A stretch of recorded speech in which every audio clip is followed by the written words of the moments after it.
আলাইকুম ভিউয়ার্স, এই ভিডিওতে আপনাদেরকে জানাবো যে পানামা খাল বা পানামা ক্যানেল দিয়ে কি পরিমাণ বা কত জাহাজ অতিক্রম করে। এই ক্যানেল দিয়ে প্রতিদিন প্রায় 35 থেকে 40টি জাহাজ ক্রস করে এবং বছরে প্রায় 13 থেকে 14,000 জাহাজ। এর ভিতরে নানা রকমের জাহাজ included container, dry cargo, passenger ship. প্রায় 3,000 প্যাসেঞ্জার জাহাজও এই ক্যানেল দিয়ে রেগুলার ক্রস করে।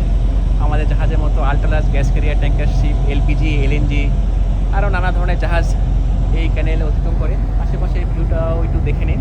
আমরা এখন খুব দ্রুত গতিতে মিরাফ্লোরস লকের দিকে এগিয়ে যাচ্ছি। অনেক এই দেখেন, আমরা লকের ভিতরে প্রায় ঢুকে গেছি। এই দেখেন, কিছু পরে এই লকের যে গেট, এই যে এই পাশটা গেট, এটি বন্ধ হয়ে যাবে। আমরা মাঝখানে স্থির হয়ে দাঁড়াবো। তারপরে আস্তে আস্তে পানি নিচের দিকে সরিয়ে ফেলা হবে, আমরা নিচের দিকে চলে যাব। এই মুহূর্তে আমরা সমুদ্রপৃষ্ঠ থেকে প্রায় 85 ফিট বা 26 মিটার উপরে আছি। এই দিকটায় আপনাদের যদি দেখাই তাহলে বিশ্বাস করবেন, প্রচণ্ড সুন্দর একটি দৃশ্য। নরম তুলার মতো তুলো সাদা মেঘ একটি আলাদা লেয়ার তৈরি করেছে, খুবই সুন্দর। খালি চোখে অনেক সুন্দর ক্লিয়ার বোঝা যাচ্ছে, ক্যামেরায় কটু দেখা যাবে আমি শিওর না। টাগবোটের ধোঁয়া এসে কিছুটা অন্ধকার করে ফেললো। এই যে আমরা বেসিন বা লকের ভিতরে ঢুকে পড়েছি অলমোস্ট। ক্লিয়ারেন্স খুব একটা বেশি না, এই পাশটা তাও মোটামুটি ভালোই ক্লিয়ার আছে। এই জায়গায় ওই পাশটা আরও সংকীর্ণ। প্রতিটি জাহাজে এখানে ঢুকানোর আগে তার আকার সম্পর্কে সম্পূর্ণ আইডিয়া নিয়ে চ্যানেল নিরাপত্তার জন্য প্রবেশ করানো হয়। এই মুহূর্তে জাহাজে 2জন পাইলট আছে, তারা আমাদেরকে অ্যাসিস্ট করছে। তাছাড়াও এখানে পানামা ক্রু বা অ্যাসিস্ট করার জন্য প্রচুর লোক আছে, সামনে, মাঝখানে, পিছনে। তারা মুরিং অপারেশন বা জাহাজকে সঠিক জায়গায় ধরে রাখার জন্য হেল্প করে। অনেকখানি নিচে নেমে গেছে পরবর্তী লক বা বেসিনে, অনেকটা এলিভেটর বা লিফটের মতো কাজ করে। দেখেন জাহাজটির পিছনে একটি টাগবোট আছে, এখন ওই পরবর্তীতে মিরাফ্লোরস লেকের দিকে প্রবেশ করছে।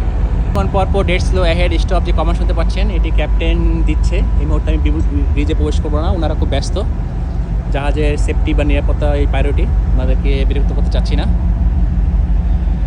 জিনিস আপনাদের না বললেই নয়, আমি এই ক্যানেল আল্লাহর রহমতে বহুবার ক্রস করেছি, কিন্তু it never fails to amaze me, মানে আমাকে কখনোই অবাক করতে ব্যর্থ হয়নি এই ক্যানেল এবং তার আশেপাশের সৌন্দর্য।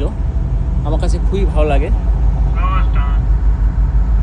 বেসিন বা ক্যানেলের ভিতরে অলমোস্ট প্রবেশ করে ফেলেছি। দেখেন আমরা এখন থেমে গিয়েছি। কিছুক্ষণের ভিতরে পিছনের লক বা গেটটা আস্তে আস্তে লেগে যাবে। এই চ্যানেলে কয়েকটি ব্রিজও আছে। এটি একটি অবজারভেশন টাওয়ার বা অফিস। এখানে লেখেন কলোনি 2016 নিউ পানামেক্স বা বড়সের জাহাজের জন্য এই ক্যানেলটি বা এই খালটি 2016 সালে তৈরি করা হয়েছে। আর পূর্ববর্তী খালটি বা প্রথম অরিজিনাল পানামা ক্যানেলটি ওই পাশে দেখেন, এটি ছোটো কন্টেনার জাহাজ ক্রস করছে, ওটি পানামেক্স ভেসেলের জন্য। আর এটি নিউ পানামেক্স, আরও বড় সাইজের ভেসেল অতিক্রম করার জন্য বানানো হয়েছে। দেখেন সামনে জাহাজটি চলে যাওয়ার পরে এই যে বেসিন বা লক আস্তে আস্তে বন্ধ হয়ে যাচ্ছে, খেয়াল করুন। এই যেভাবে পানির যে তল বা উচ্চতা অ্যাডজাস্ট করার সাথে সাথে বেসিনকে গেট দিয়ে বন্ধ করা হয়, খোলা হয়, জাহাজকে উপর থেকে নিচে, নিচ থেকে উপরে উঠানো হয়। আমরা এখন যেই লকে আছি এখানে পানির উচ্চতা বেশি, তো এইটা খেয়াল করলে বুঝতে পারবেন। ওই পাশটায় আমাদের আস্তে আস্তে পানি এখান থেকে ড্রেন করে নামিয়ে নিচের দিকে নিয়ে যাওয়া হবে। আশেপাশে প্রচুর গাছ, সবুজ, চারিদিকে প্রচুর গাছ। দেখেন আমরা এখন যে জায়গাটা আছি সেখানকার গেট ধীরে ধীরে বন্ধ হয়ে যাচ্ছে। এই পাশে গেটও বন্ধ হয়ে যাচ্ছে, ওই পাশে গেট আগে থেকেই বন্ধ করা। কিছুক্ষণ পরে এখানকার পানি ড্রেন করা হবে বা নামিয়ে দেওয়া হবে, আমরা পানি পৃষ্ঠ থেকে নিচে চলে যাব। এই গেটগুলো হাইড্রোলিক অপারেটেড এবং এটির নিরাপত্তার জন্য 2টি ব্যারিয়ার ইউজ করা হয়েছে, দেখতে পাচ্ছেন, 1-2টি, যাতে একটি কোনো কারণে ফেল হলেও আরেকটি যাতে পানির মেশিনের ভিতরে নিরাপদে আটকে রাখে। আমরা টাগবোট সময় ঢুকে পড়েছি।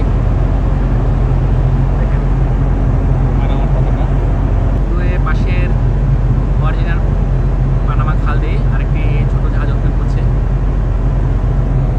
সুন্দর ভিউ। ভিডিওটি কেমন লাগলো কমেন্টস করে জানাবেন। এতক্ষণ আপনার সাথে ছিলাম আমি শাকিল। যারা আমাকে চিনেন তাকে নতুন করে পরিচয় দেওয়ার কিছু নেই, আমার সম্পূর্ণ নাম শাকিল মাহমুদ শিব।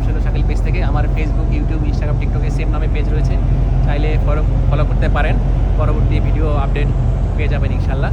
আমি আমার দৈনন্দিন এক্সপিরিয়েন্স সাগরে কী কী হয় না হয়, ভালো মন্দ সব কিছু খুঁটছুটি আপনাদের সাথে শেয়ার করার চেষ্টা করি। জানি না আপনাদের ভালো লাগে কি না, তবে অনেকে কমেন্টস করে উৎসাহিত করেন। আমিও চেষ্টা করি নিয়মিত ভিডিও আপলোড করার জন্য। তো আপাতত বিদায় নিচ্ছি।